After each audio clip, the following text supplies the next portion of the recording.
Let's make some Millionaire shortbread bars. First of all, I'm going to show you how to make the shortbread, and before we do that, we need to line our baking pan. This is a 9 by 13 inch baking pan, and I just want to show you how I do that because it's pretty simple. Got my baking parchment, put my baking pan on top, and make sure I give it a few inches extra all the way around. Then what I'll do is I'll cut a square out of each corner going towards the corners of the pan. So I'll just have it, I'll do this one here so you can see. Cut, cut, cut. This is important because we're going to have some really sticky caramel and we would like it to release from the baking pan. One more, and then you know for sure it's going to fit. There we go.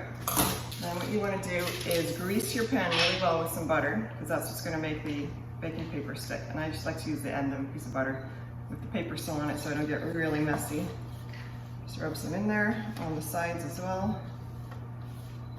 And use your fingers to get the butter all the way to the corners. So I like baking pans like these that have really sharp corners rather than the ones that are molded and have kind of a soft rounded edge, just because it's easier to line them, and I think then I can get nice sharp corners on my pastry as well.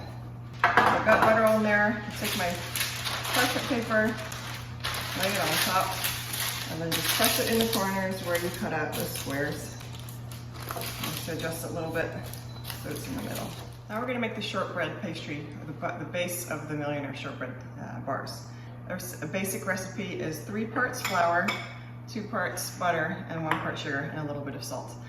And for my Millionaire shortbread, because it's a pretty chewy, soft bar, I like to put some semolina flour in there just to give it a little bit more texture. So pastry flour plus my semolina flour is 300 grams, my butter is 200 grams, and my sugar is 100 grams. So 3, 2, 1. So let's stick them all in here. Just dump it all in.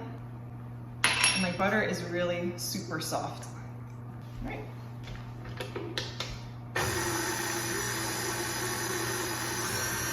So it's starting to clump together. I'm just gonna wipe this stuff off my beater here.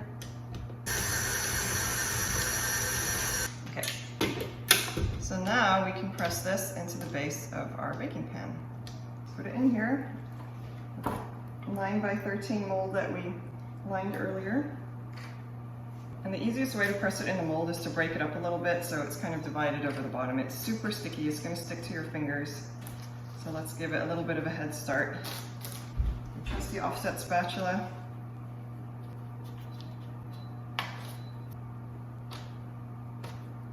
Alright, nice and smooth. Now we'll put this in the oven, and when it's nice and golden brown and baked, then it's ready to go. In the meantime, we're going to be making some caramel to go on top.